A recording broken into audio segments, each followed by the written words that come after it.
When I walked into that courtroom, my son laughed under his breath, and his wife shook her head like I was an embarrassment. I stood there, at 70 years old, trembling with shame, but what I revealed to the judge that day made them both go silent. I'm grateful you're here to listen to my story. Stay with me until the end and comment which state you're watching from so I can see how far my truth has traveled. I never imagined that at 70 years old, I'd be standing in a courtroom fighting my own child for my dignity. But there I was, clutching my worn leather purse in the hallway of the Riverside County Courthouse, watching Griffin and his wife Celestia Ashford Kent arrive in their gleaming black Tesla like they owned the entire world. My name is Beatrice Holloway, though everyone who knows me calls me B. For most of my life, I thought I understood the world and my place in it. I thought I knew my son, the man I'd raised from a colicky infant into what I believed was a decent human being. I thought the bond between a mother and child was unbreakable, forged through midnight feedings and scraped knees and homework struggles and proud graduation days. I was wrong about all of it. The realization didn't come all at once. It crept up on me slowly, like morning fog rolling over the hills behind my house in Maplewood Heights. Little comments here, subtle exclusions there, the gradual erosion of a relationship I'd taken for granted for 7 decades. Let me take you back to where this really began so you can understand how a mother ends up in a courtroom fighting her own child for her dignity. It started, I suppose, the day Griffin met Celestia Ashford Kent. That's her full name, and believe me, she made sure everyone knew both parts of it. The Ashford side came with old Connecticut money, the kind that's been sitting in trust funds since before the Civil War. The Kent side brought political connections and a sprawling estate in the Hamptons that had been featured in Architectural Digest. Griffin had always been ambitious.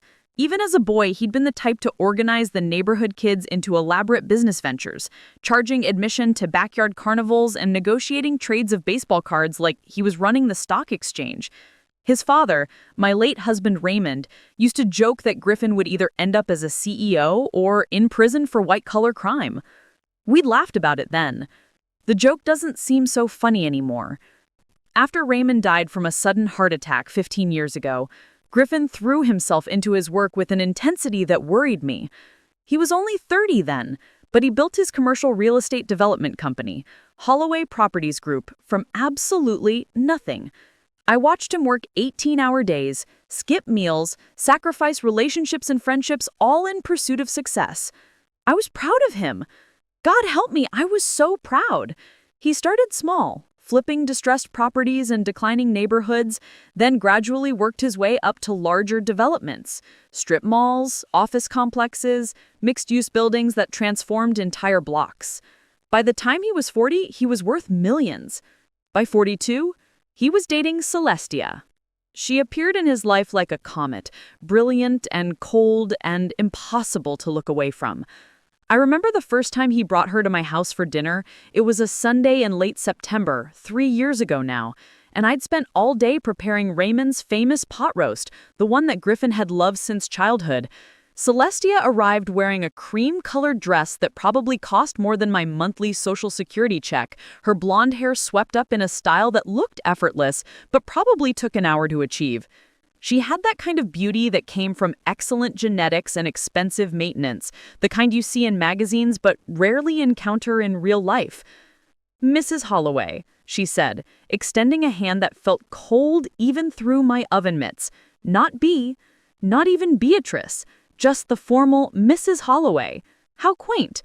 Griffin has told me so much about his childhood home. The way she said quaint made it sound like an insult wrapped in politeness. I'd tried so hard that day. I'd set out my good china, the set Raymond and I had received as a wedding gift 45 years earlier. I'd put fresh flowers from my garden on the table. I'd even worn my nicest dress, the navy blue one I saved for church and special occasions. But I watched Celestia's eyes sweep over everything with barely concealed disdain. The worn spots on my sofa, the outdated kitchen appliances, the family photos on the walls in their mismatched frames. My entire life, my entire history, assessed and found a wanting in the span of seconds. Griffin tells me you've lived here since he was born, Celestia said as we sat down to dinner. That's quite a long time in one place. Don't you ever think about downsizing? All this space must be difficult to maintain at your age. At my age, I was 67 then, not ancient, still perfectly capable of keeping up my 3-bedroom ranch house that sat on half an acre in a neighborhood I'd called home for over 4 decades. I like having the space, I said, passing her the pot roast. Griffin grew up here. His father and I planted every tree in the backyard. There are a lot of memories in these walls. Memories don't pay the utility bills, though, do they? She took the smallest portion of roast I've ever seen, pushing it around her plate like it might contaminate her. Griffin has mentioned how expensive it must be to heat a house this size in winter, and the property taxes in this area, I imagine they've gone up quite a bit. I managed just fine, I said, hearing the defensive edge in my voice and hating it. My pension from the school district and Social Security cover my expenses. I don't need much. How admirable, Celestia said, in a tone that suggested it was anything but. Living so simply. Griffin and I could never do it. We need space for entertaining, for his business associates. Image matters so much in commercial real estate. The dinner had gone downhill from there. Celestia barely touched the food I'd spent hours preparing, claiming she was watching her figure for an upcoming charity gala. She'd asked to use the bathroom and returned making comments about the vintage fixtures and original tile, her air quotes audible even without the hand gestures. After they left, I'd found myself standing in my kitchen, looking at my home through her eyes. Was it really so shabby? Were my things really so outdated and inadequate? I'd felt small in a way I hadn't since I was a child, being criticized by my own stern mother. But I'd shaken it off, telling myself that Celestia was just one of those people who measured worth in dollar signs, that Griffin would see through her superficiality eventually. I'd convinced myself that their relationship wouldn't last, that my son would remember the values Raymond and I had tried to instill in him. Instead, 6 months later, they were engaged. The wedding was a spectacle. 300 guests at some exclusive venue in the historic district of Asherton, the kind of place where you had to know someone just to get on the waiting list. I'd barely recognized half the people there. Business associates, Celestia's society friends, local politicians. The ceremony cost more than Raymond and I had paid for our entire house. I'd tried to offer to help with the planning, to contribute what I could, but Celestia had smiled that cold smile and said, "Oh no, Mrs. Holloway, you just worry about showing up and looking presentable. We have wedding planners handling everything."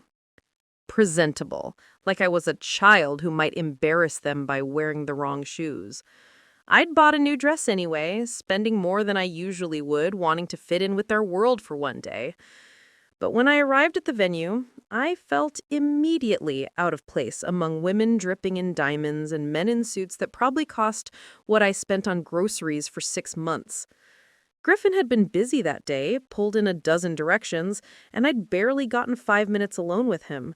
When I did, he'd seemed distracted, checking his phone constantly.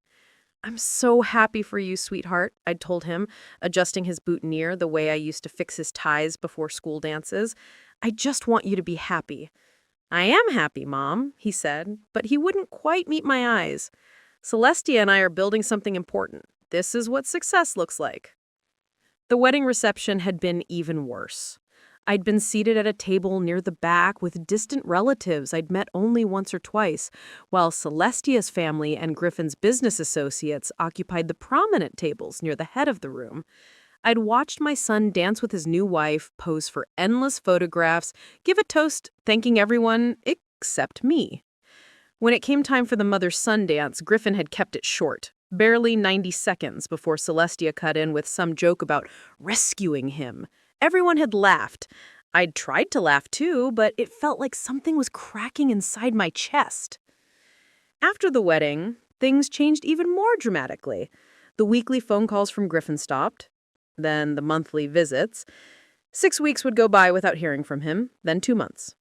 I'd call his cell phone and get voicemail more often than not. When he did answer, the conversations were brief and distracted. "Sorry, Mom, I'm in the middle of a deal. Can I call you back?" He never did call back.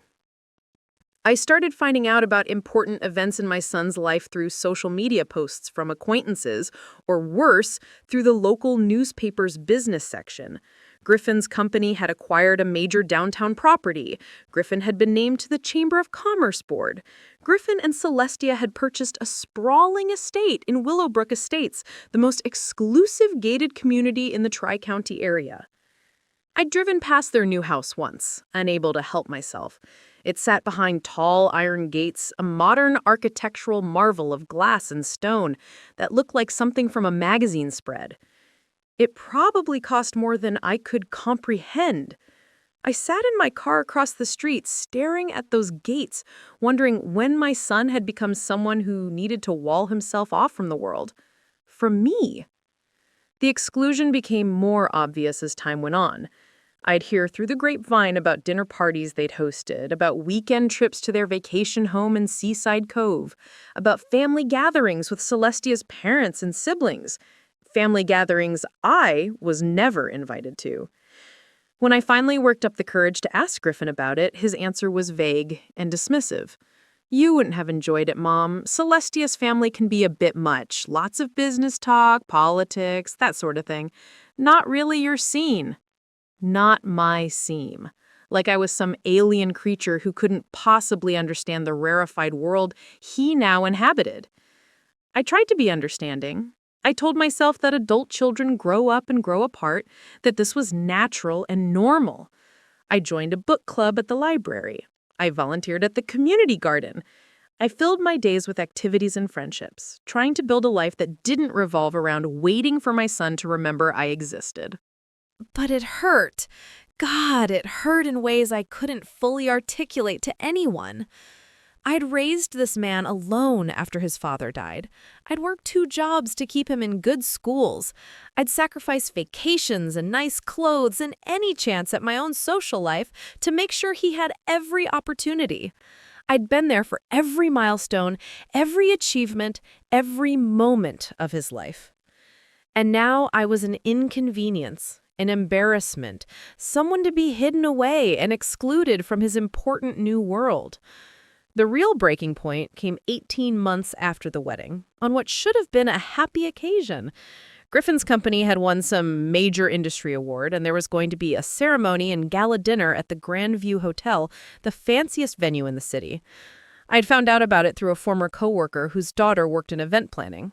She had mentioned it casually, asking if I was excited about Griffin's big night. I'd smiled and nodded, pretending I knew all about it, then gone home and cried for an hour. He hadn't told me. He hadn't invited me. I'd called him, my hands shaking as I dialed. When he finally answered, I could hear party noise in the background, people laughing and glasses clinking. "Griffin, honey, I heard about your award. Congratulations." "Thanks, Mom." Distracted, distant. "Listen, this isn't really a good time." "I was wondering about the ceremony. I'd love to be there to see you receive the award." Silence. Painful, stretching silence. "Mom, it's a business thing. Really formal, really boring. You wouldn't enjoy it." "I'd enjoy seeing my son honored for his achievements," I'd said, hearing the tremor in my voice and hating it. "Please, Griffin, it would mean so much to me." More silence. Then, "Let me talk to Celestia and see if we can arrange something." He never called back about it. The night of the ceremony, I sat in my living room looking at social media photos of Griffin in his tuxedo, accepting his award, Celestia radiant beside him in a gown that probably cost more than my car. The caption on the company's official page mentioned his beautiful wife, his talented team, his visionary leadership. It didn't mention his mother. That was when I first started to wonder if there was something more going on than just a busy son with a demanding wife. The exclusion felt too systematic, too complete. It felt deliberate. But I didn't understand how deliberate until that phone call in March. It was a Tuesday morning, crisp and clear, one of those early spring days when you can feel winter finally loosening its grip.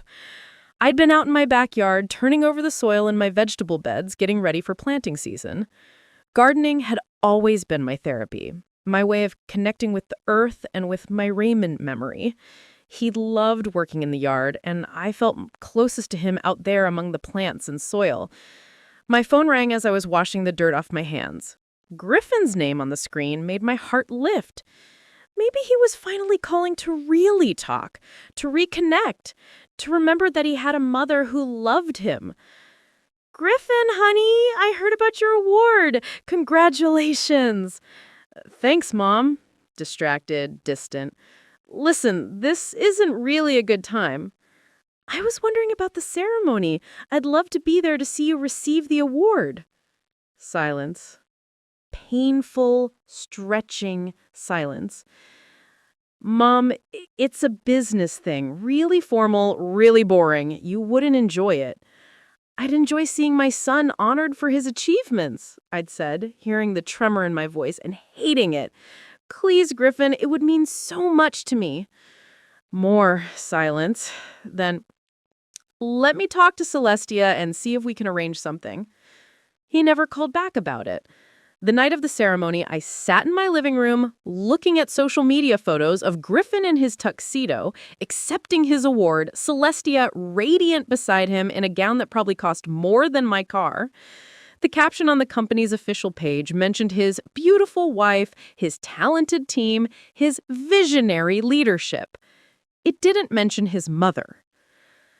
That was when I first started to wonder if there was something more going on than just a busy son with a demanding wife.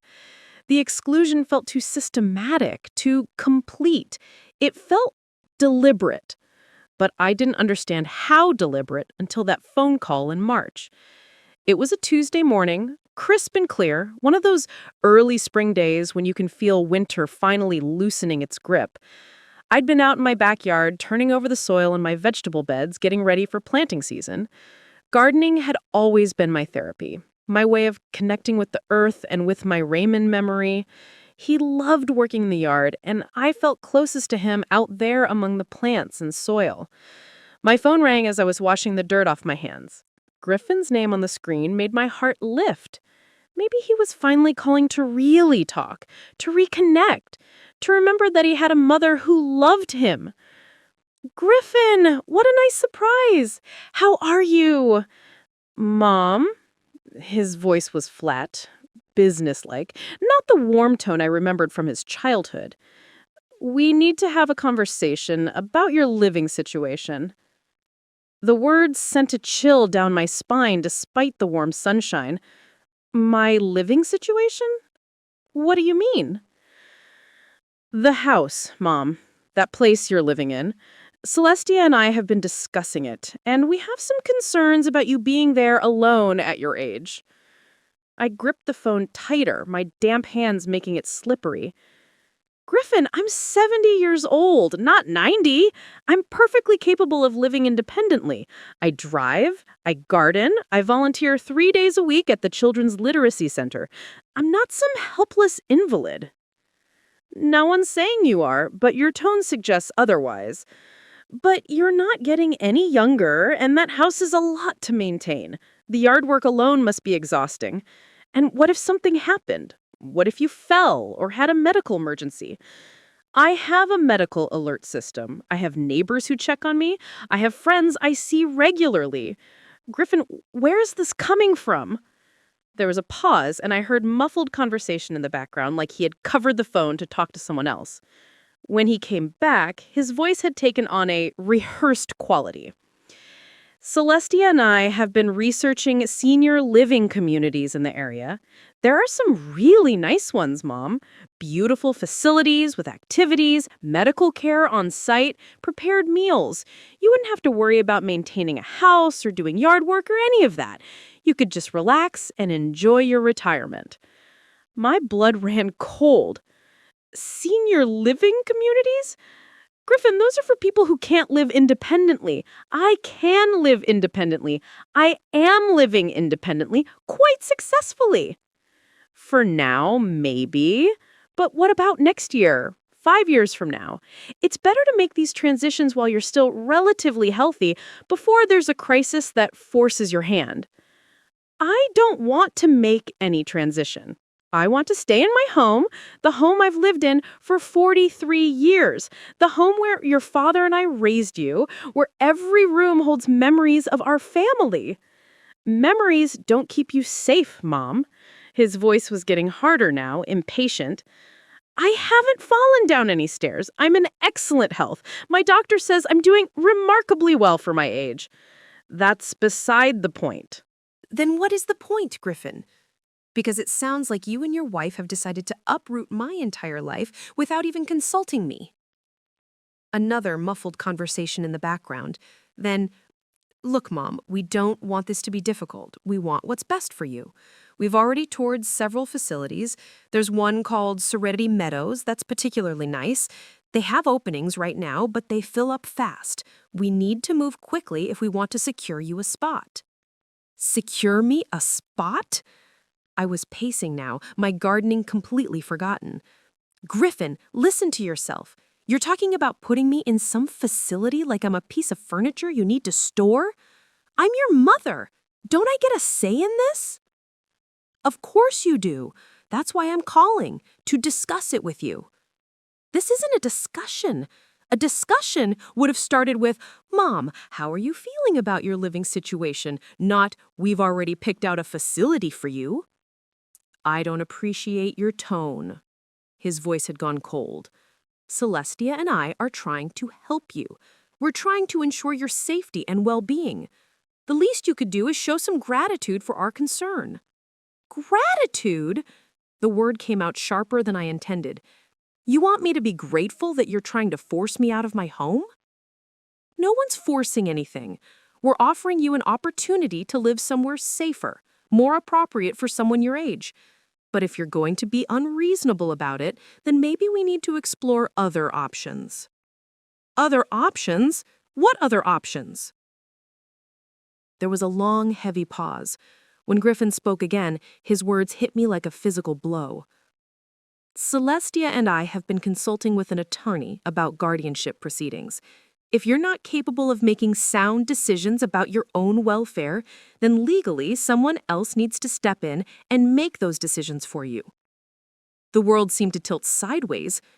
Guardianship? Griffin, you're talking about having me declared incompetent. I'm not incompetent. I'm not senile. I'm not incapable of managing my own life. That's not how it looks from the outside, Mom. You're refusing reasonable help. You're insisting on staying alone in a house that's too big for you in a neighborhood that's been declining for years. You're being stubborn to the point of endangering yourself. Those are signs of diminished capacity. They're signs of an independent woman who knows her own mind. My voice had risen, years of suppressed frustration finally breaking through. I can't believe you're threatening me like this. I can't believe my own son would try to take away my legal rights because I won't do exactly what he wants. It's not about what I want. It's about what's best for you.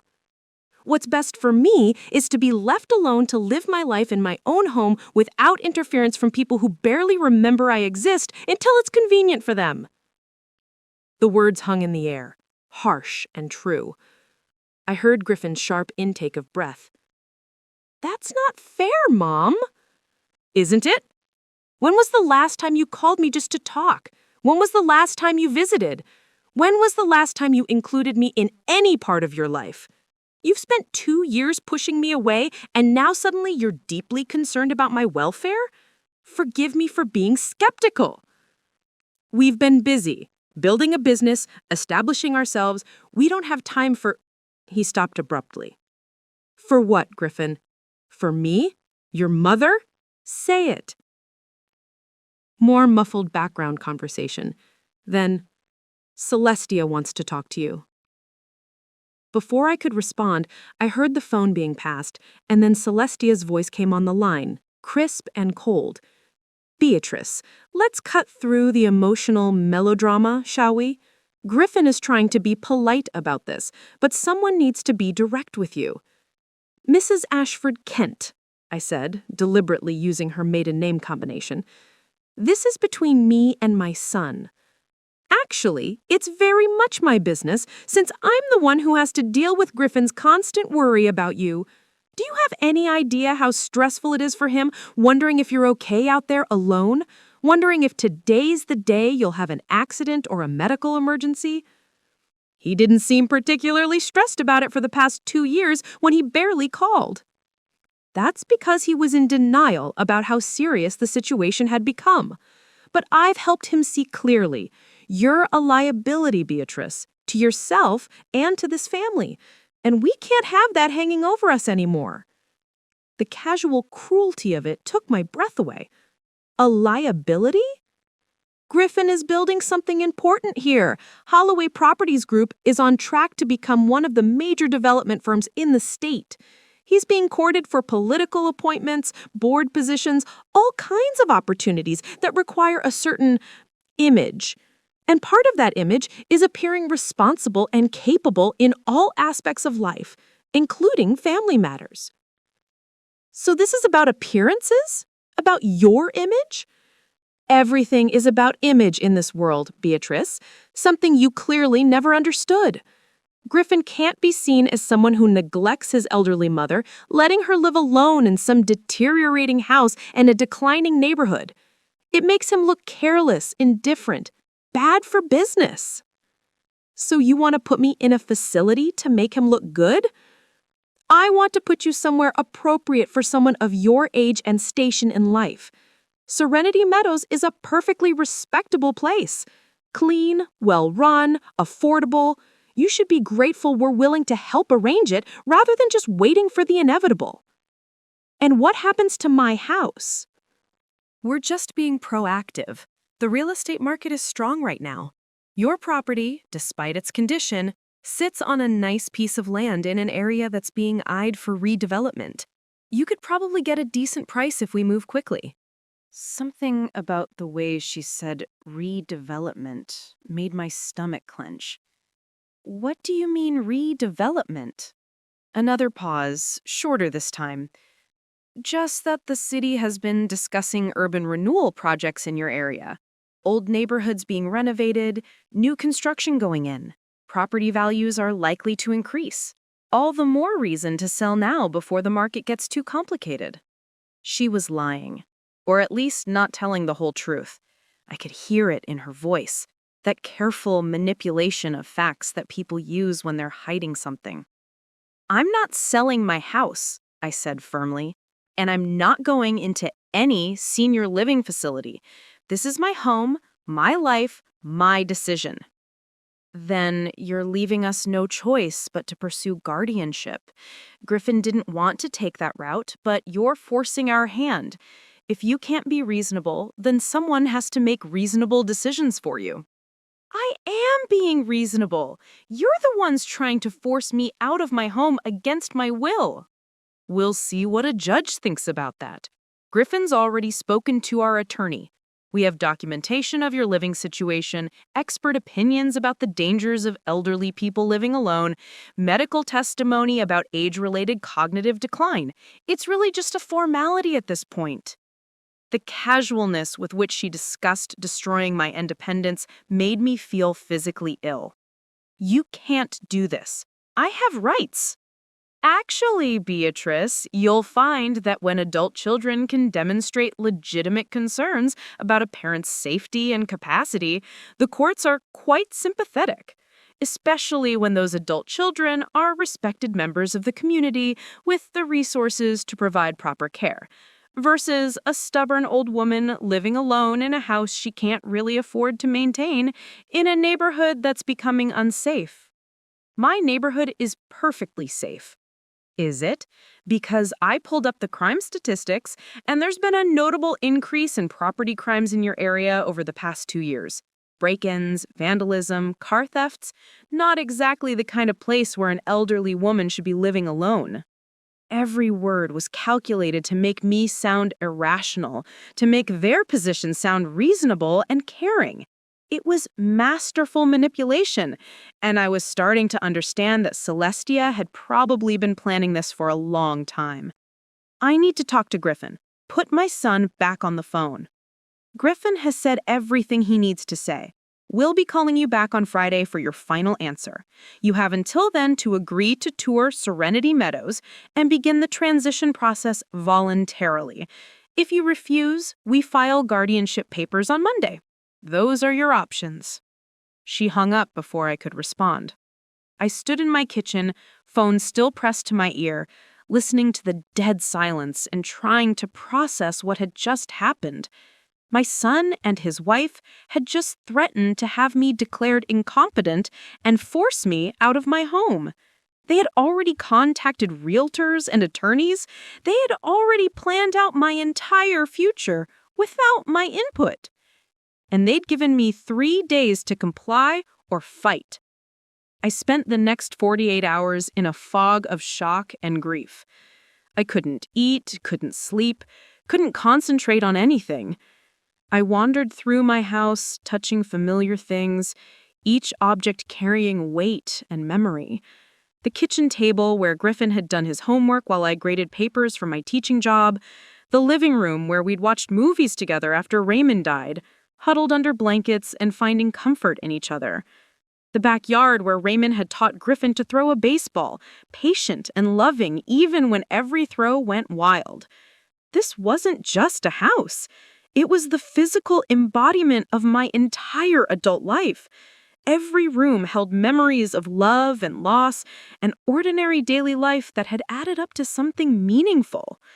The idea of being forced to leave it, to have it sold out under me, felt like being told to amputate a limb.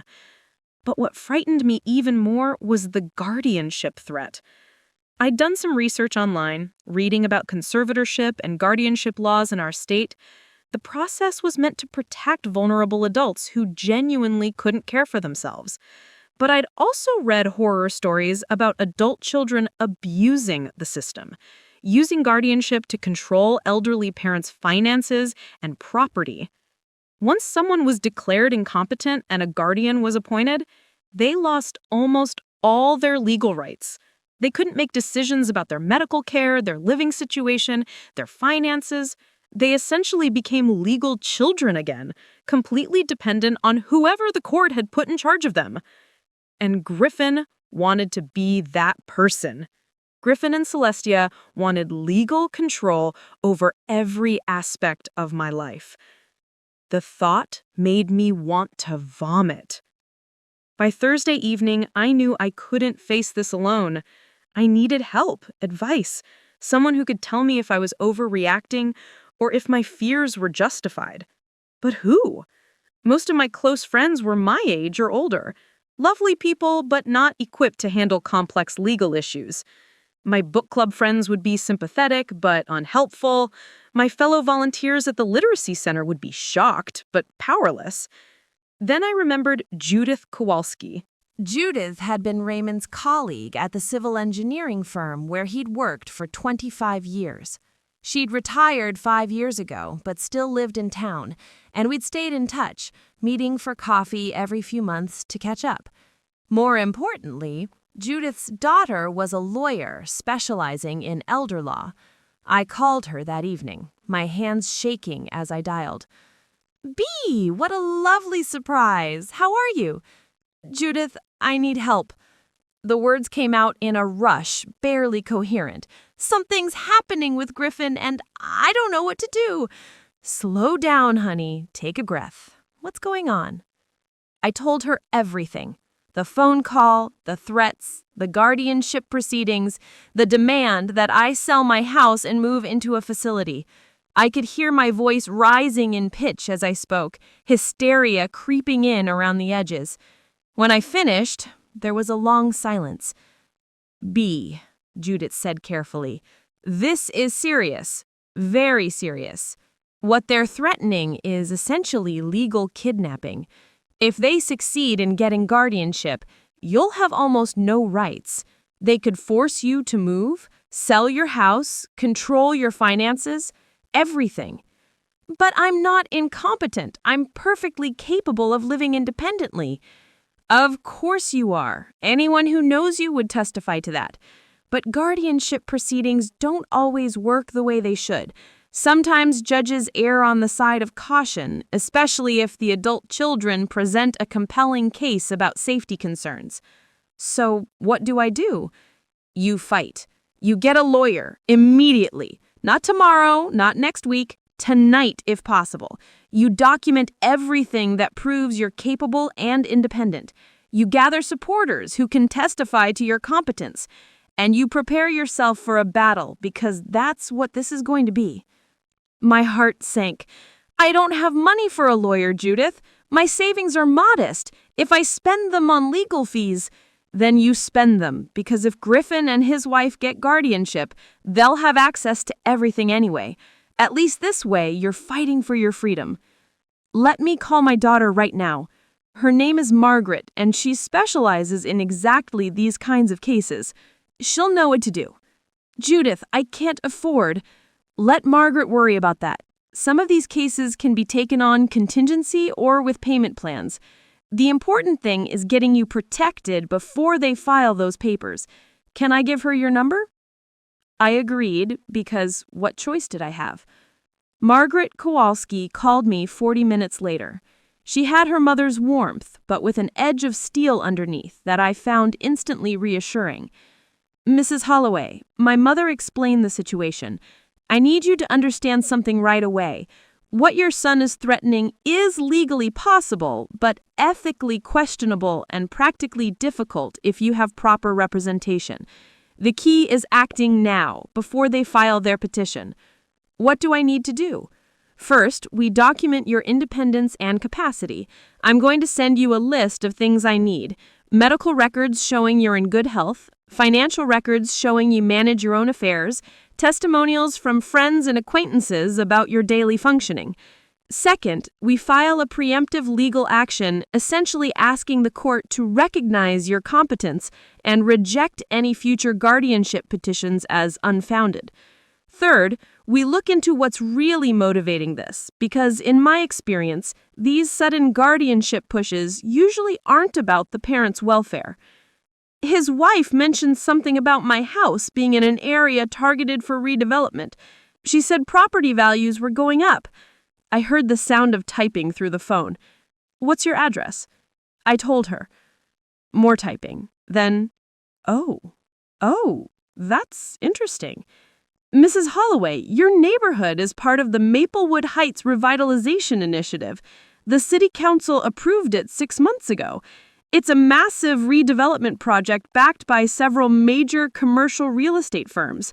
Properties in that zone are being bought up for significantly above market value, because once the project goes through, the land will be worth 3 to 4 times what it is now. My stomach dropped. Griffin's company does commercial real estate development.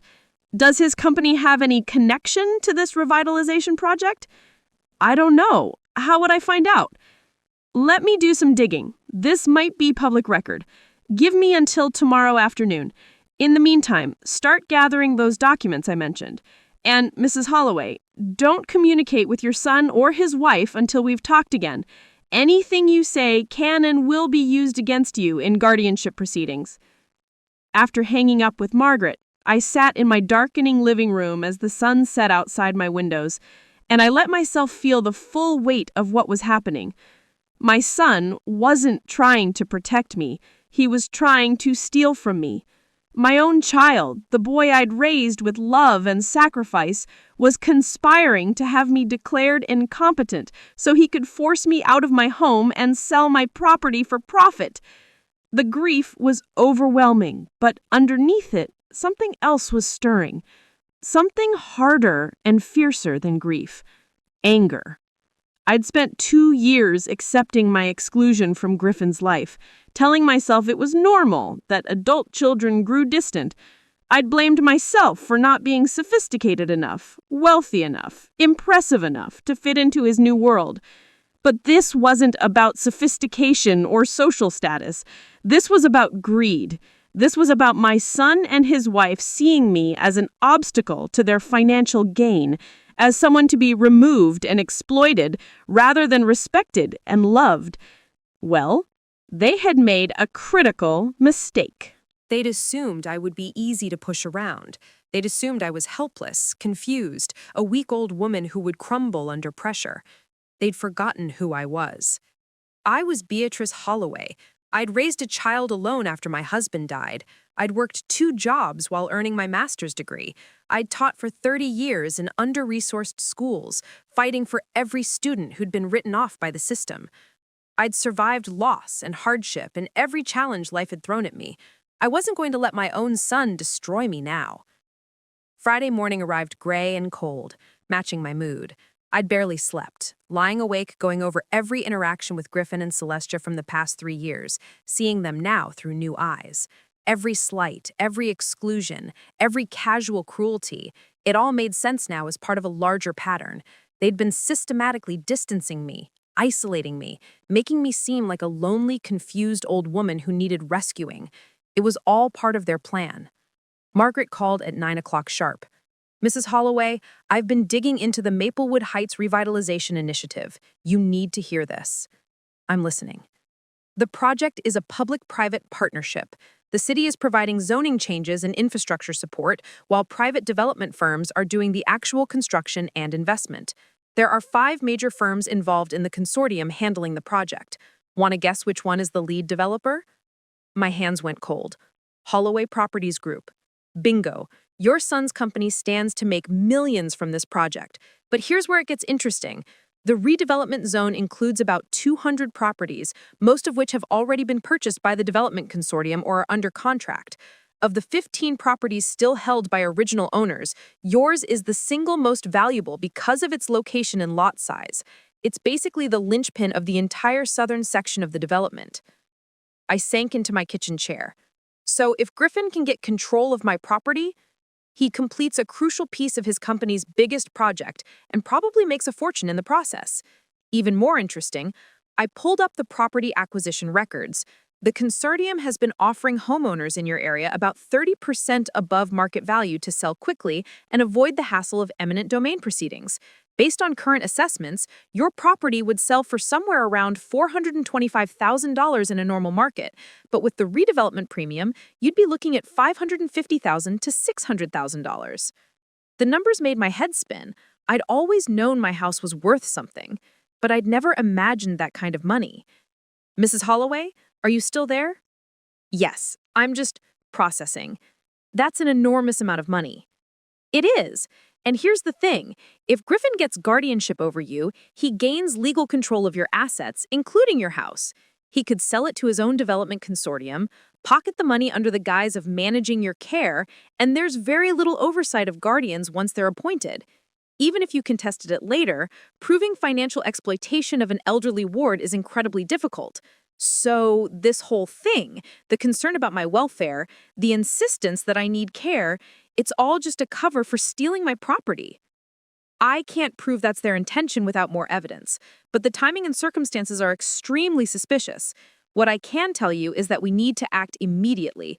I'm filing emergency paperwork today to block any guardianship petition and to establish your legal competence. But I need you to come to my office this afternoon. Can you do that?" "Of course. What time?" 2 o'clock. "And Mrs. Holloway, bring any documentation you have about your property, the deed, tax records, anything related to your ownership. I want to make sure we have a complete picture of what we're protecting." After the call, I went through my filing cabinet with shaking hands, pulling out folders I hadn't looked at in years. The original deed to the house, showing Raymond's and Mai's names as joint owners. The updated deed after his death, transferring sole ownership to me. Property tax records going back decades, all showing payments made in full and on time. Insurance documents. Maintenance records showing that I'd kept the house in good repair. Each piece of paper was proof of my competence, my responsibility, my right to control my own property. I was organizing everything into a folder when my phone rang. Griffin's name on the screen made my stomach clench, but I remembered Margaret's advice and let it go to voicemail. He called 4 more times over the next hour. Then Celestia called twice.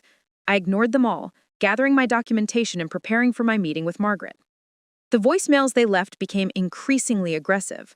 Griffin's first message was falsely cheerful. "Hey, Mom, just calling to see if you've given any more thought to our conversation. Really hoping we can work this out amicably. Call me back." By his third message, the friendliness had evaporated. Mom, you need to call me back. We need your answer today. This is important. Celestia's messages were more direct. Beatricia, your silence is extremely childish. We're trying to help you and you're making this unnecessarily difficult. Call Griffin back immediately. At 1:30, I got ready to leave for Margaret's office. I was putting on my coat when I heard a car pull into my driveway. Through the window, I saw Griffin's Tesla. My heart hammered as I watched him get out of the driver's seat. Celestia emerged from the passenger side, wearing a severe black suit that made her look like she was attending a funeral. My funeral, I thought grimly. They walked up to my front door with purpose, and Griffin's knock was sharp and impatient. I stood frozen in my hallway, debating whether to answer. Margaret had said not to communicate with them, but they were right here, on my doorstep. Ignoring them seemed impossible. Griffin knocked again, louder. "Mom, I know you're home. Your car's in the driveway. We need to talk to you." I took a deep breath and opened the door, but left the screen door latched between us. "Griffin, Celestia, I wasn't expecting you." "We've been calling all morning," Griffin said, his jaw tight with frustration. "Why haven't you been answering?" "I've been busy." "Too busy to talk to your own son about important decisions regarding your future?" Celestia's voice dripped with false concern. "That's exactly the kind of concerning behavior we've been discussing." I looked at my son, this man who used to cry when he scraped his knee, who used to beg me to read him one more bedtime story, who used to tell me I was the best mom in the world. Now he stood on my porch, looking at me like I was a problem to be solved. "What do you want, Griffin?" "We want your answer. We need to know if you're going to be reasonable about this, or if we need to take other steps." "Other steps meaning guardianship proceedings?" "If necessary, yes." Celestia stepped forward. "We've consulted extensively with our attorney, Beatrice. We have a very strong case, multiple expert opinions supporting our position that you need supervised care. Documentation of the declining state of your neighborhood and property, evidence that you're becoming isolated and resistant to help. The judge will see very clearly that we're acting in your best interests." "My best interests? Or your financial interests?" Griffin's face flushed. "What's that supposed to mean?" "I know about the Maplewood Heights Revitalization Initiative. I know your company is the lead developer. I know my property is worth significantly more than you've been letting on because of the redevelopment project. This isn't about my welfare at all, is it? It's about getting control of my house so you can sell it to your own company." The silence that followed was deafening.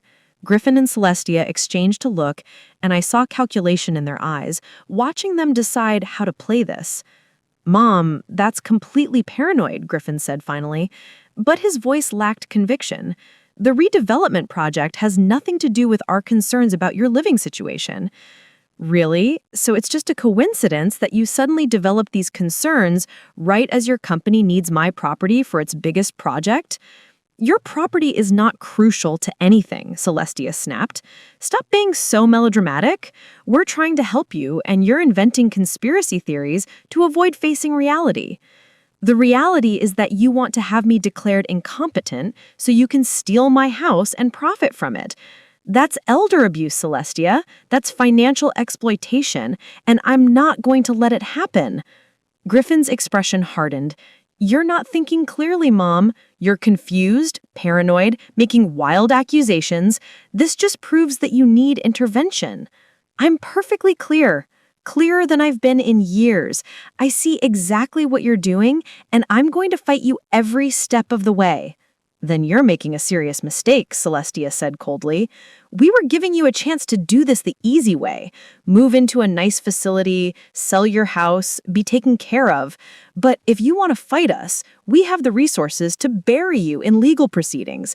We have attorneys, expert witnesses, connections with judges and city officials.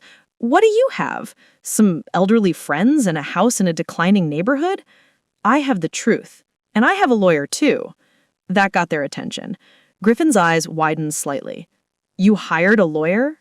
"I did. And she's already filing paperwork to block your guardianship petition and establish my competence. So if you want to fight, we'll give you one.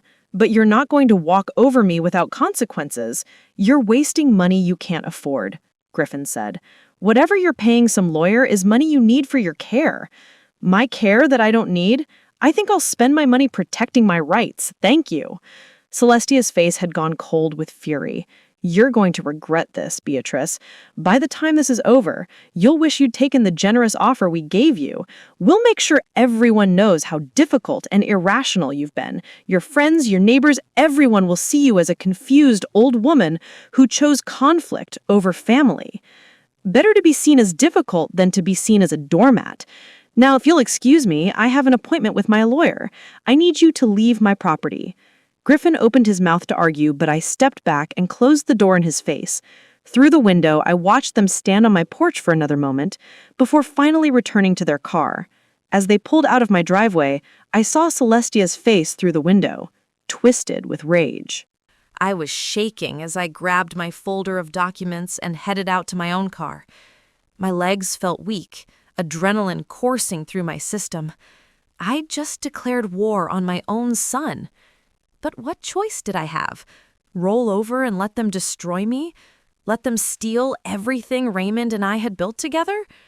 No, never. I drove to Margaret's office with my hands gripping the wheels so tightly my knuckles went white. The law offices of Kowalski and Associates were in a modest building downtown, nothing like the gleaming high-rise where Griffin's attorneys probably worked. But when Margaret met me in the lobby, I felt instantly reassured by her confident handshake and direct gaze. "Mrs. Holloway, thank you for coming. Let's go to my office where we can talk privately."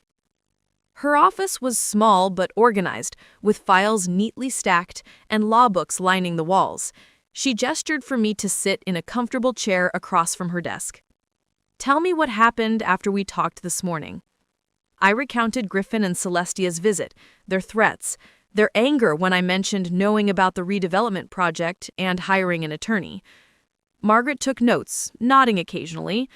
When I finished, she looked up with a grim expression. "They're going to file their guardianship petition immediately now. They know you're preparing to fight, so they'll try to move quickly before you can get your defense fully organized. We need to be ready." "What does that mean?" "It means we file our counter-petition today, not next week. We establish your competence proactively, and we start building evidence not just that you're capable of living independently, but that their motivations for seeking guardianship are questionable." She pulled out a legal pad. "I need you to write down everything you remember about their communications with you over the past 6 months. Every phone call, every conversation, every threat or pressure tactic. Dates, times, what was said. Also, I need a list of people who can testify to your independence and capability. Friends, neighbors, doctors, anyone who interacts with you regularly and can speak to your mental state and daily functioning." For the next 2 hours, I poured out everything I could remember. The gradual exclusion from Griffin's life, the sudden interest in my living situation, the phone calls and threats, the visit today. Margaret recorded it all, asking clarifying questions, making notes in the margins. "This is good," she said finally. "Very good. The pattern of isolation followed by sudden aggressive intervention is actually a textbook sign of predatory guardianship attempts, and the timing with the redevelopment project is damning. But can we prove their real motivations?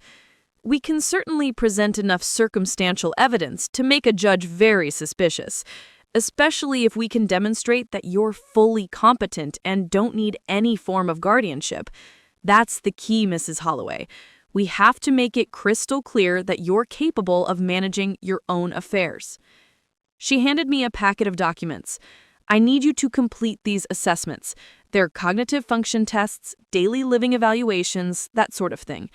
Also, I'm scheduling you for a full medical evaluation with a geriatric specialist. We need documentation from a medical professional that you're in good health, both physically and mentally."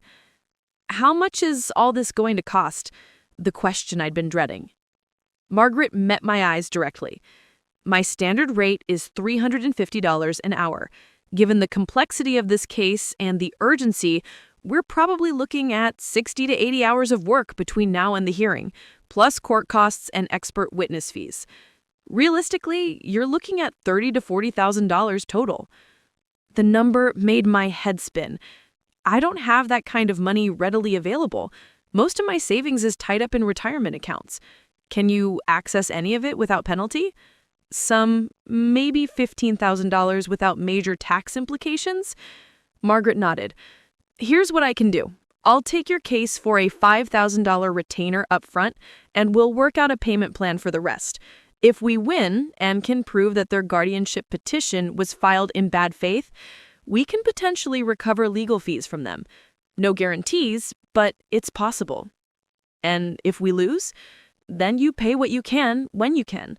But Mrs. Holloway, I need you to understand something. If we lose this case, if they get guardianship, they'll have access to all your assets anyway. Your retirement accounts, your home equity, everything. They could drain it all under the guise of paying for your care, and there's very little oversight once guardianship is established. So fighting this isn't just about principle, it's about protecting everything you have. I thought about that house, those 43 years of memories, the life Raymond and I had built together. I thought about Griffin as a baby, as a child, as a young man. I thought about how it has all led to this moment, sitting in a lawyer's office preparing to fight my own son in court. Let's do it, I said. Whatever it takes. Margaret smiled, and there was steel in it. Good, because we're going to win this, Mrs. Holloway. Your son picked the wrong mother to mess with. The weekend after my meeting with Margaret felt like living in a fog of dread and determination. I'd written the $5,000 check for her retainer, watching my savings account balance drop, and trying not to panic about the financial implications. But every time fear crept in, I reminded myself what was at stake. This wasn't just about money. It was about my freedom, my home, my entire future. Saturday morning, I started working through the assessments Margaret had given me. Pages of questions about my daily routines, my ability to manage finances, my social connections, my physical health. Each question felt designed to prove I was either capable or incapable, and I answered with meticulous honesty, documenting every detail of my independent life.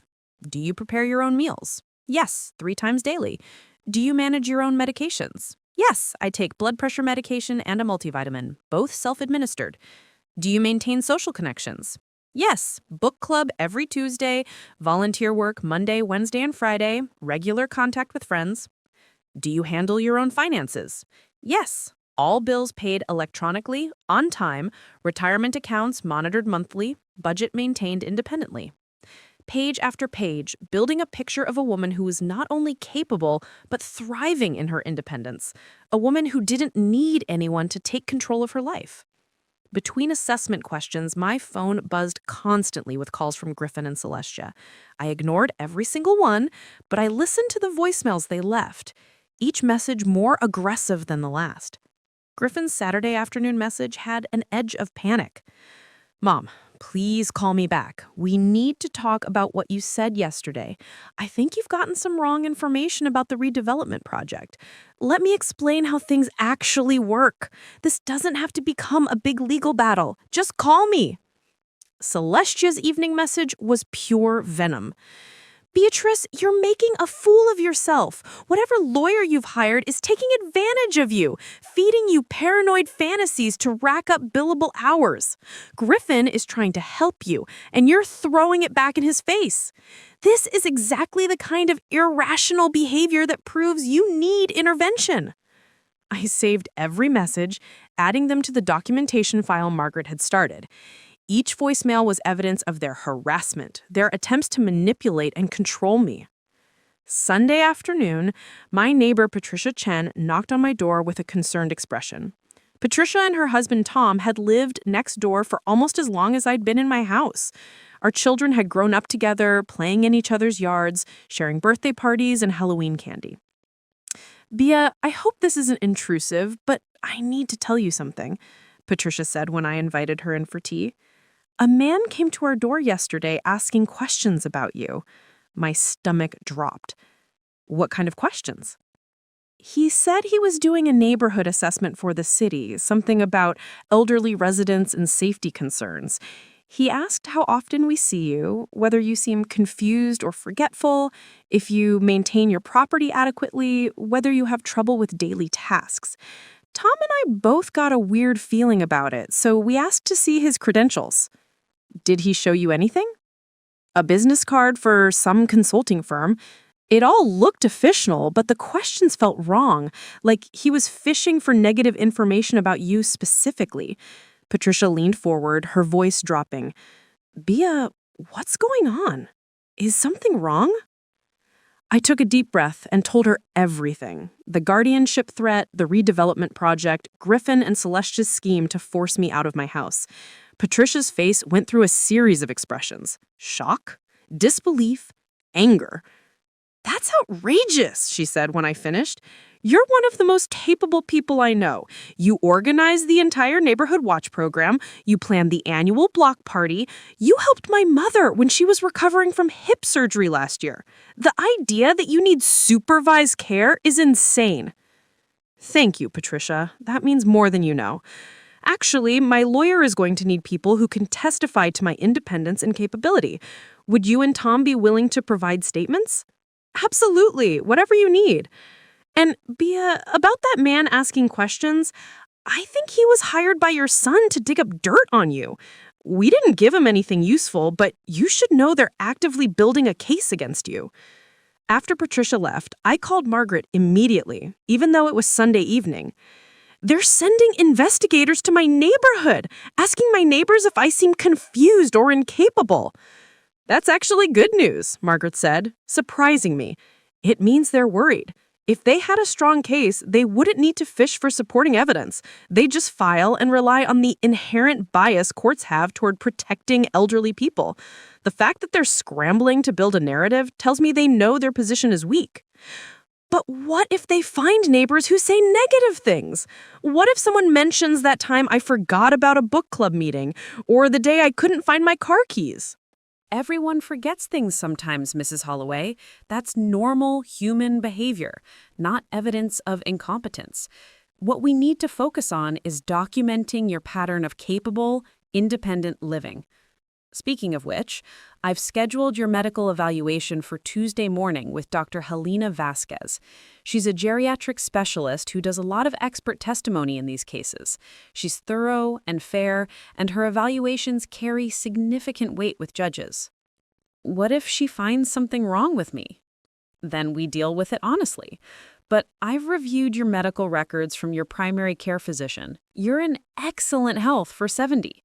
Your blood pressure is controlled with medication. Your cognitive function tests from your last physical were all normal. You're active, engaged, independent. Dr. Vasquez is going to confirm all of that, and then we'll have expert medical testimony supporting your competence. After hanging up with Margaret, I sat in my quiet house, feeling the weight of the battle ahead. This was really happening. My son was really trying to have me declared incompetent. I was really going to have to fight him in court, in front of a judge, exposing our family's dysfunction for the legal system to dissect and judge. The grief hit me again, fresh and sharp. How had it come to this? Monday morning, I went to my regular volunteer shift at the Riverside Children's Literacy Center. I'd been volunteering there for 8 years, helping elementary school kids who were struggling with reading. It was work that filled my heart. Watching children's faces light up when words finally started making sense, when stories became accessible instead of frustrating. My supervisor, Denise Park, pulled me aside before my session started. Bea, someone from the state education department called last week asking about your volunteer work here. They wanted to know if you seemed confused, if you ever got children's names mixed up, if you could follow our scheduling system. I told them you're one of our most reliable volunteers and that we'd be lost without you. My blood ran cold. They're investigating my volunteer work? It felt more like they were hoping I'd say something concerning. I got the impression they wanted me to report problems that don't exist. I just wanted you to be aware. Is everything okay? I gave her the abbreviated version. Family issues, legal proceedings, people trying to make me seem incapable when I wasn't. Denise looked appalled. That's horrible. Bia, if you need anyone to testify on your behalf, everyone here would speak up for you. You're an asset to this program and to these kids. Whatever nonsense someone is trying to claim about your capabilities, we'll refute it. I thanked her, touched by the fierce loyalty. But inside, I was reeling. They were going after every aspect of my life, trying to find any crack in my facade of competence. My volunteer work, my neighborhood, probably my book club and my church, and anywhere else I spent time. Griffin and Celestia were building a comprehensive case, and they clearly had resources to throw at it. That afternoon, I met with Margaret to review the neighborhood investigator situation. She'd already filed a formal complaint with the state licensing board about the man posing as a city official, claiming it was fraudulent misrepresentation. It probably won't stop them from continuing their investigation, but it puts them on notice that you're paying attention and you're fighting back, she explained. Also, I've drafted your counterpetition. I want you to read through it and make sure everything is accurate. The document she handed me was 23 pages of legal language, but the core arguments were clear. I was a competent adult with no history of mental incapacity, I was managing my life successfully and independently, and the guardianship petition against me was motivated by financial exploitation rather than genuine concern for my welfare. Reading it made everything feel suddenly starkly real. This wasn't just conversations with a lawyer. This was an official legal document that would be filed with the court, triggering formal proceedings that would determine the course of my entire future. "When does this get filed?" I asked, my voice shaking slightly. "Tomorrow morning, first thing. And I've scheduled you for a cognitive assessment with a neuropsychologist on Thursday, Dr. Marcus Chen. Excellent reputation, very thorough. He'll do comprehensive testing, memory, reasoning, problem solving, all the measures of cognitive function. His report will be crucial evidence. And what if he finds that I'm not as sharp as I think I am? What if there's some decline I haven't noticed?" Margaret's expression was kind but firm. "Then we address it honestly. But Mrs. Holloway, there's a vast difference between normal age-related changes in processing speed and the kind of cognitive impairment that would justify guardianship. Most 70-year-olds don't have the same mental quickness they had at 30, but that doesn't make them incompetent. The legal standard for guardianship is very high. You have to be genuinely unable to meet your essential needs for physical health, safety, or self-care. Everything I've seen suggests you're nowhere near that threshold." Tuesday morning, I drove to Dr. Vasquez's office in the medical complex near Riverside General Hospital. The waiting room was full of elderly patients, some with walkers, some clearly confused or impaired. I felt almost fraudulent sitting among them, a woman who'd driven herself here, who'd navigated the complex parking garage without assistance, who sat reading a magazine while waiting for her appointment. I wasn't like these people. I didn't need this kind of specialized geriatric care. But that was exactly what I needed to prove. Dr. Vasquez was a tall woman in her mid-50s, with kind eyes and an efficient manner. She spent 3 hours putting me through a comprehensive evaluation: physical examination, neurological testing, cognitive assessments, questions about my daily life and routines. "Tell me about your typical day, Mrs. Holloway," she said at one point, making notes on her tablet. I walked her through it. Wake up around 6:30, make breakfast, check email and news, tend to my garden if weather permits, run errands or do housework, prepare lunch, afternoon activities like volunteering or book club or meeting friends, dinner preparation, evening reading or television, bed around 10:30. "And your medications?" "Blood pressure medication, 1 pill daily in the morning, multivitamin, sometimes ibuprofen if my knees are bothering me from gardening. That's it." "Do you ever forget to take your medications?" "Rarely. I have a weekly pill organizer and I fill it every Sunday evening. If I ever miss a dose, it's immediately obvious when I see the pills still in the organizer." "What about finances? Who manages your bills and accounts?" "I do. All my bills are set up for automatic payment from my checking account, but I review every statement monthly to make sure everything is correct. I monitor my retirement accounts quarterly, I maintain a written budget, and track my spending. Any confusion about money, trouble understanding bills or statements? No, I taught mathematics for 15 years before switching to English literature. Numbers make sense to me. Dr. Vasquez smiled slightly. I'm sure they do. What about social connections? Do you have friends you see regularly? Yes, my book club meets every Tuesday. I have coffee with my friend Judith at least twice a month. I'm friendly with several neighbors. I volunteer 3 days a week. I'm not isolated, if that's what you're asking. That's exactly what I'm asking. Isolation is a major concern with elderly individuals living alone, but you seem to have a robust social network. She did more testing, memory games where I had to recall lists of words, problem-solving exercises, questions about current events and recent history. She tested my reflexes, my balance, my coordination. She had me perform simple physical tasks like standing from a seated position, walking in a straight line, touching my nose with my eyes closed. Dr. Vasquez, she said finally, I'm going to ask you a direct question, and I want you to answer honestly. Do you feel like you're having any trouble managing your daily life? Any confusion, forgetfulness, difficulty with tasks that used to be easy?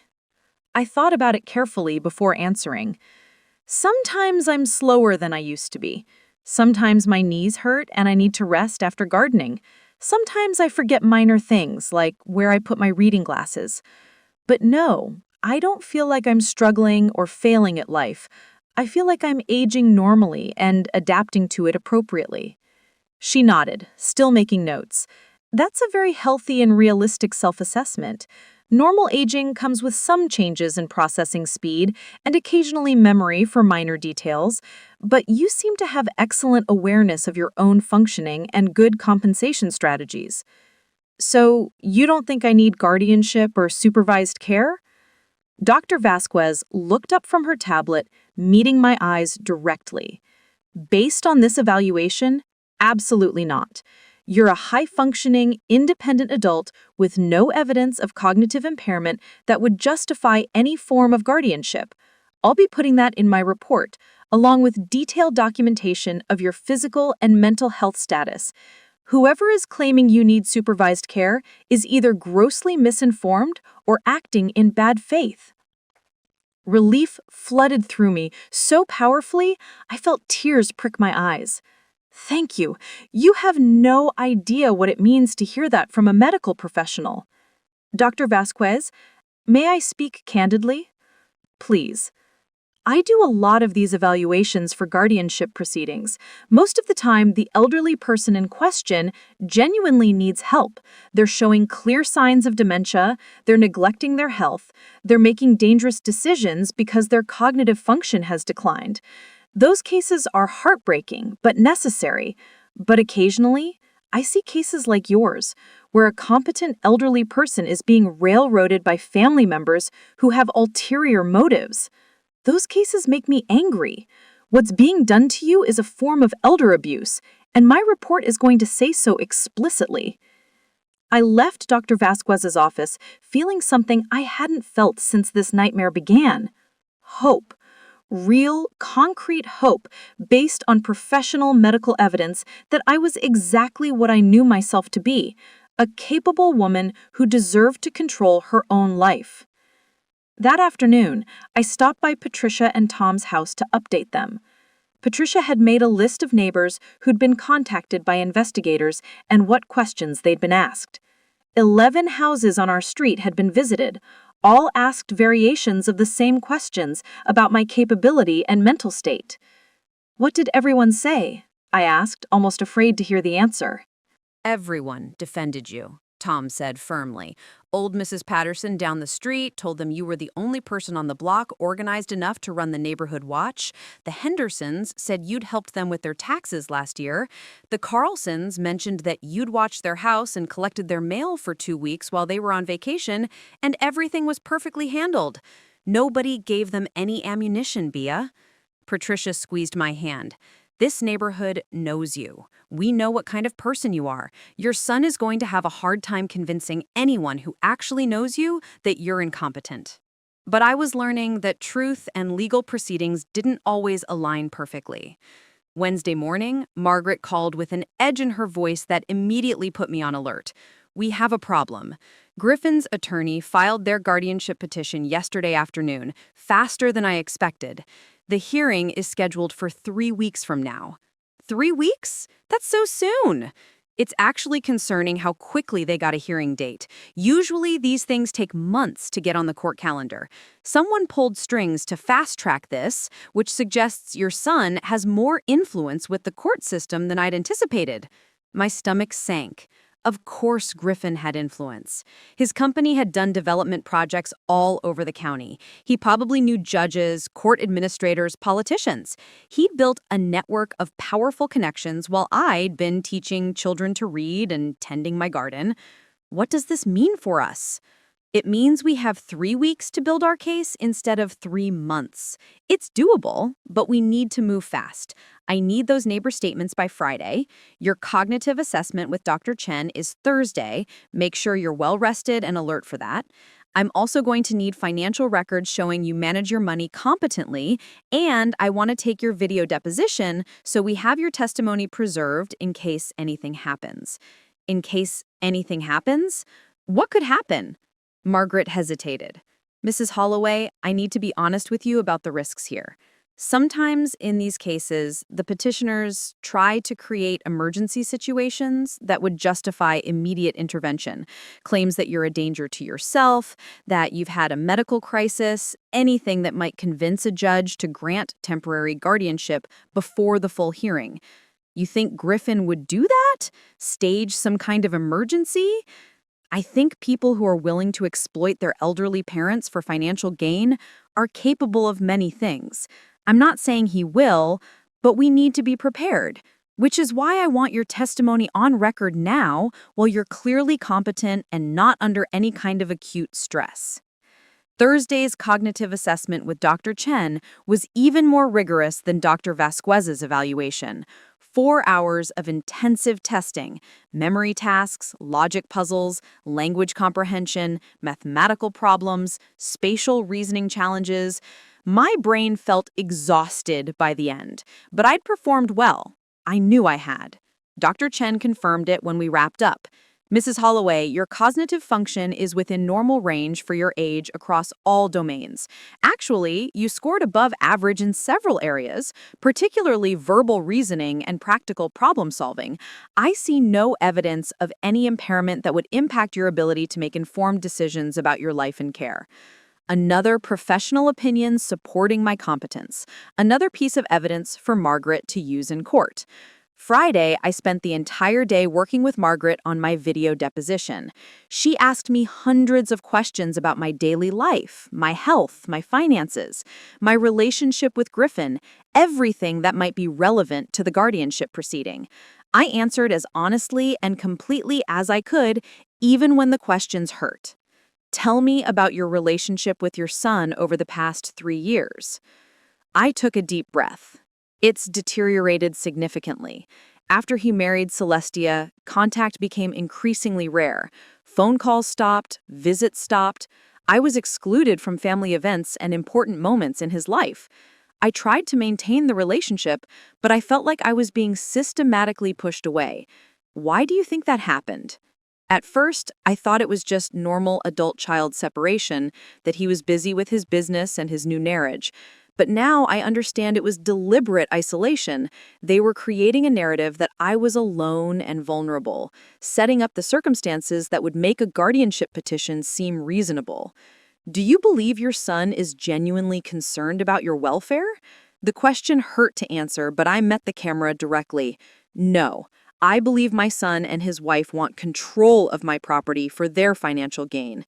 The timing of their concern coinciding with their development project in my neighborhood is not a coincidence. They see me as an obstacle to be removed, not a mother to be cared for. After the deposition, Margaret and I reviewed the evidence we'd compiled over the past week. Medical evaluations proving my competence, cognitive assessments showing normal functioning, financial records demonstrating capable money management, statements from neighbors, friends, and volunteer supervisors attesting to my independence and reliability. This is a strong case, Margaret said, spreading the documents across her conference room table. Very strong, but I need to prepare you for what we're going to face in court. Tell me. Griffin's attorneys are going to paint you as a stubborn, isolated elderly woman in denial about her declining capabilities. They're going to present experts who will testify that living alone at your age is inherently risky. They're going to bring up every instance of you declining help or refusing their suggestions as evidence of poor judgment. They're going to make you look unreasonable and difficult. But I'm not those things. I know that. The evidence shows that. But court proceedings can be brutal, Mrs. Holloway. They're going to attack your character, question your judgment, imply that you're selfish for putting your desires above your safety. They're going to make Griffin look like a devoted son forced to take difficult action to protect his mother. You need to be prepared for that. I thought about the courtroom, about sitting there while my son's lawyers said horrible things about me, while Griffin himself testified about how worried he was. The humiliation of it made me feel sick. Can I handle this? Am I strong enough? Margaret reached across the table and squeezed my hand. You're one of the strongest people I've ever met. You're fighting for your freedom against your own child, despite the emotional pain that causes. That takes extraordinary courage. Yes, you can handle this, and I'm going to be right there with you every step of the way. Over the weekend, I tried to prepare myself emotionally for what was coming. I read through all the documentation, familiarizing myself with every detail of the case. I practiced answering the kinds of questions I might be asked on the witness stand. I tried to steel myself against the pain of seeing Griffin in court, testifying against me. But nothing could have prepared me for what happened Monday morning. I was in my garden, planting tomato seedlings that I'd started indoors weeks earlier, when I heard sirens. Close. Getting closer. Then the ambulance turned onto my street and pulled into my driveway. My heart hammered as two paramedics got out and approached me. Mrs. Beatrice Holloway? Yes, that's me. What's wrong? Is someone hurt? Ma'am, we received a 911 call reporting that you'd fallen and couldn't get up. Are you injured? I stared at them in confusion. I haven't fallen. I've been gardening all morning. I'm perfectly fine. They exchanged glances. Ma'am, the caller said you were disoriented and needed immediate medical attention. Who called you? The caller identified themselves as your son. He said he'd been trying to reach you and was concerned. Ice flooded my veins. Griffin had called 911 claiming I'd had an emergency, getting paramedics sent to my house to create evidence of a medical crisis. This is a false report, I said firmly. I'm not injured, I'm not disoriented, and I don't need medical attention. My son and I are involved in a legal dispute, and I believe he's trying to manufacture evidence against me. The paramedics looked uncomfortable. Ma'am, since we're here, would you be willing to let us do a quick assessment, just to confirm you're okay? I agreed, because refusing would only make me look uncooperative. They checked my blood pressure, asked me some basic orientation questions, had me perform simple physical tasks. Everything came back normal, exactly as I knew it would. You seem perfectly healthy, Mrs. Holloway, the younger paramedic said, filling out paperwork.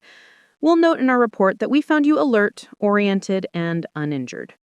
After they left, I immediately called Margaret.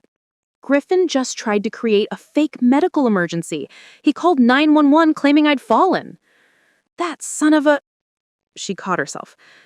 Okay, this is actually good for us. He's showing his hand, demonstrating that he's willing to fabricate emergencies to build his case. Did the paramedics file a report? Yes, noting that I was perfectly fine and that it appeared to be a false report motivated by a family dispute. Perfect. That report will actually help us. It shows he's manufacturing evidence. But Mrs. Holloway, you need to be very careful now. Document everything. If anything unusual happens, call me immediately.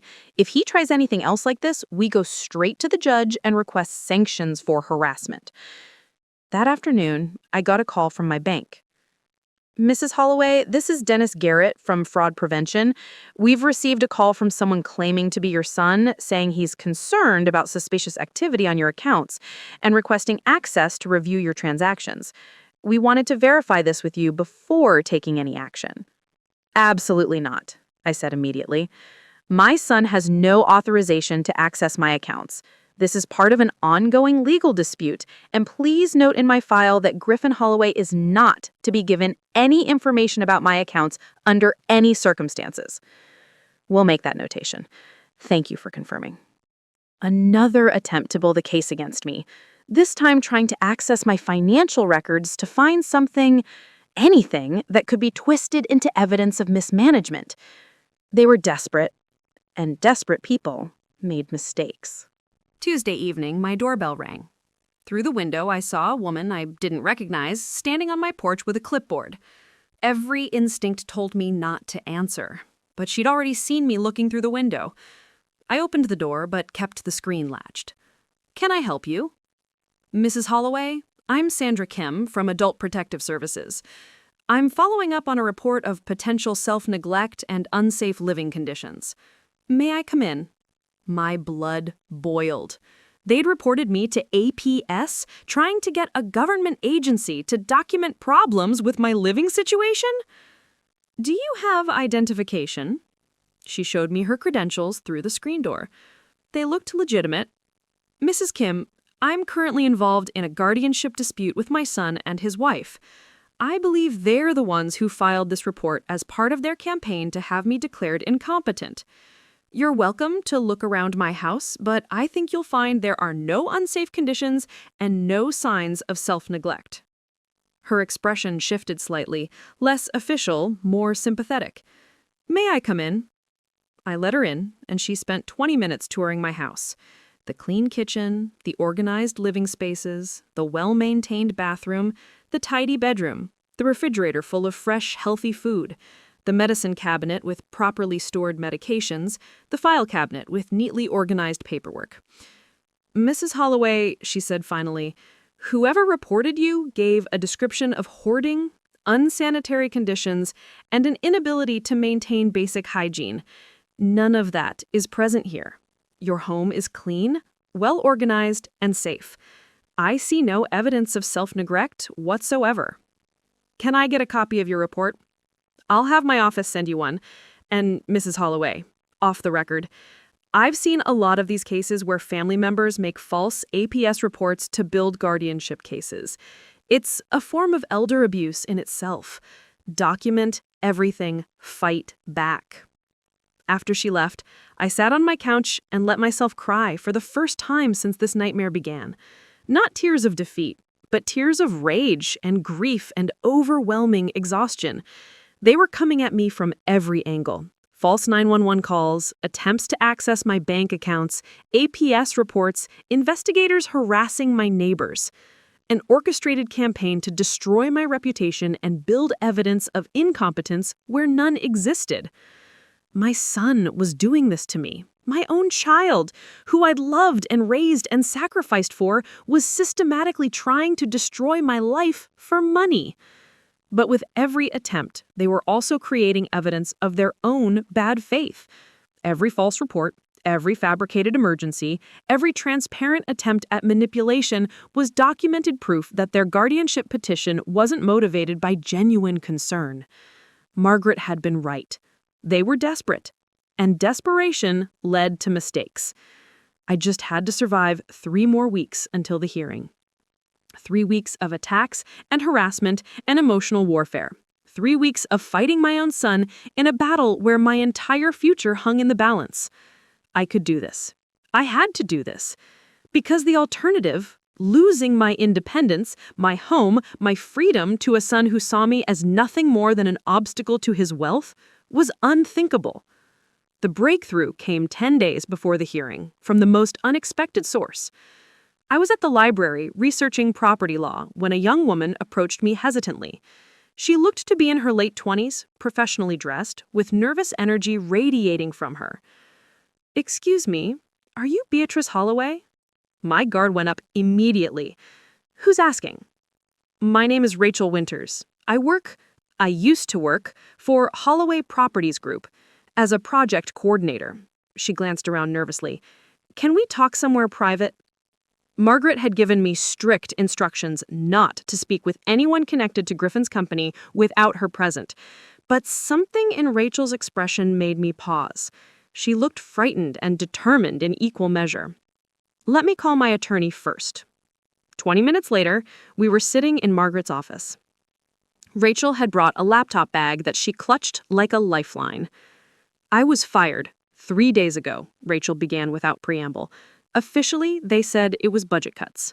Unofficially, I think it's because I was asking too many questions about the Maplewood Heights project." Margaret leaned forward. "What kind of questions?" "Questions about property acquisitions that didn't make sense. Questions about where certain funds were going. Questions about why we were pressuring specific homeowners who didn't want to sell." She looked at me. "Questions about you, Mrs. Holloway." "What do you mean?" Rachel opened her laptop. "I need you to understand something. I loved working for Holloway Properties. Griffin seemed like a good boss, ethical, someone building something legitimate. But about 6 months ago, things started feeling wrong." She pulled up a spreadsheet. "This is the acquisition tracker for the Maplewood Heights project. Every property in the redevelopment zone, who owns it, purchase status, price paid.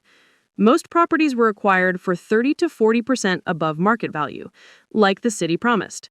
But there are exceptions." She highlighted several rows. "These 5 properties were acquired for significantly less, 20 to 30% below market value, and they were all purchased through a shell company called Riverside Holdings LLC, which is owned by Celestia Ashford Kent, Griffin's wife." Margaret's eyes sharpened. "She was buying properties through a shell company at below market rates?" Yes, and here's where it gets worse. Rachel pulled up another document.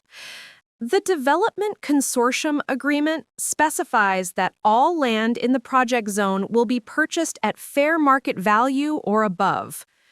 But Celestia's shell company was acquiring properties cheaply from elderly homeowners who didn't understand what their land was worth, then selling those same properties to the consortium at the inflated rate. She was making hundreds of thousands in profit per property by exploiting vulnerable sellers. I felt sick. And Griffin knew about this? He had to. He's the CEO. He signs off on all major acquisitions. Rachel's hands trembled slightly. But it gets worse. Look at this. She pulled up an email chain. I recognized Griffin's email address at the top. The email read, "The Holloway property is crucial for Phase 3. Mother is being difficult about selling. Pursuing alternative acquisition strategy through guardianship proceedings. Should have control of property within 60 to 90 days. Proceed with Phase 3 planning on that timeline." The words blurred as tears filled my eyes. There it was, in black and white. Griffin's own words admitting the guardianship was about controlling my property. "There's more," Rachel said quietly. "I found records of payments to several people. A private investigator hired to dig up dirt on you, an APS caseworker who was paid $5,000 as a consulting fee the week before your home was reported, even payments to a court clerk. I think they paid to expedite your hearing date." Margaret was typing furiously on her laptop. "Miss Winters, this is explosive evidence, but I need to ask, why are you bringing this to us? You could face serious legal consequences for sharing confidential corporate property." Rachel's jaw set firmly. "Because what they're doing is wrong.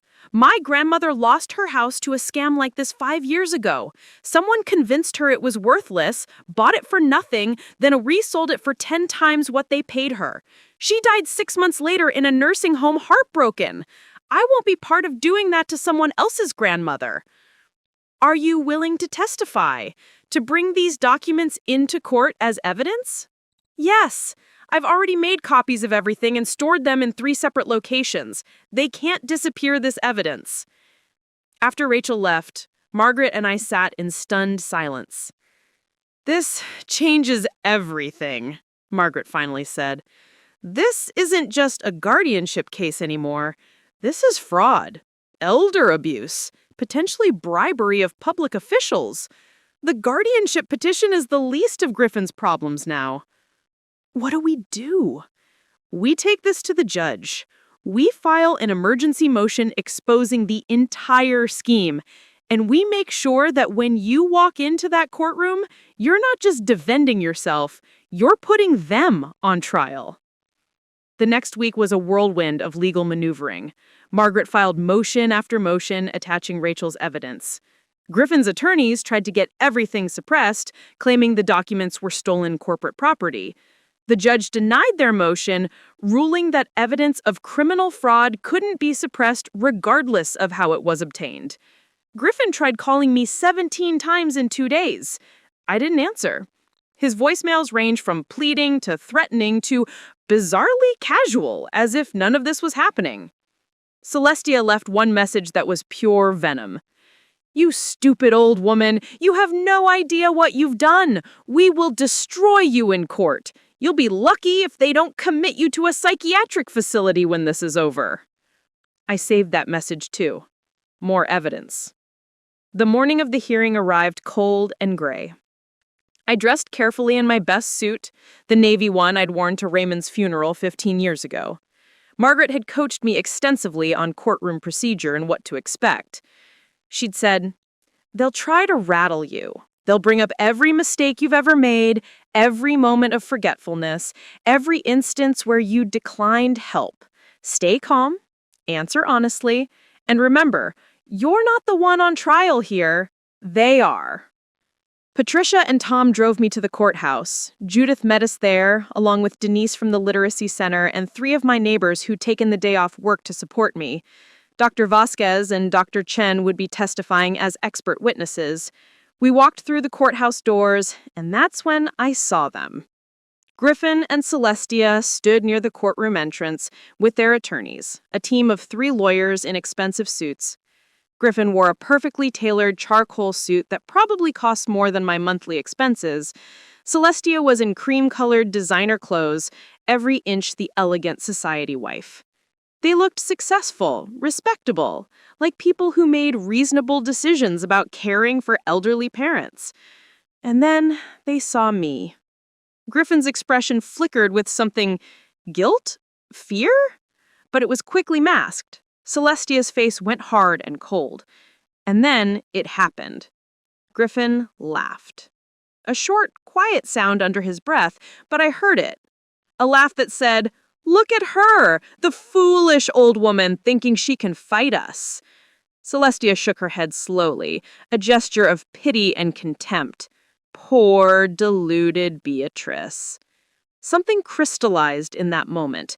All the grief, all the doubt, all the fear, it transformed into pure, cold determination. They thought this was already over. They thought they'd won. They were about to learn otherwise. We entered the courtroom. It was smaller than I had imagined, wood-paneled and formal. Judge Catherine Morrison presided, a woman in her early 60s with sharp eyes and a no-nonsense demeanor. Griffin's lead attorney, a silver-haired man named Robert Chen, presented their case first. He painted a picture of a devoted son worried about his aging mother's safety. He brought up the fact that I lived alone, that I'd declined help, that I'd become isolated and resistant to reasonable suggestions. Griffin's face went white. Celestia looked like she might be sick. Third, I'm issuing a restraining order. Mr. Holloway and Mrs. Ashford Kent are prohibited from contacting Mrs. Holloway directly or indirectly, from coming within 500 feet of her property, and from taking any action related to acquiring or controlling her assets. The judge looked directly at Griffin. Mr. Holloway, I've been a judge for 20 years. I've seen many guardianship cases, including some where adult children genuinely struggle with the difficult decision to seek intervention for parents who can no longer care for themselves. This is not one of those cases. What you attempted to do to your mother is despicable. You should be ashamed. She banged her gavel. We're adjourned. In the hallway afterward, I was surrounded by supporters. Patricia and Tom, Judith, my neighbors, even Rachel, who'd risked everything to expose the truth. Margaret was grinning ear to ear.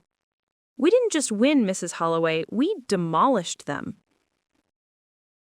I caught a glimpse of Griffin and Celestia being hustled out by their attorneys, both looking shock-shelled. Griffin glanced back once, and our eyes met. I saw him really see me, perhaps for the first time in years. Not as an obstacle or an opportunity, but as his mother. The woman who'd raised him, loved him, sacrificed for him. And then he was gone. And I realized I felt nothing.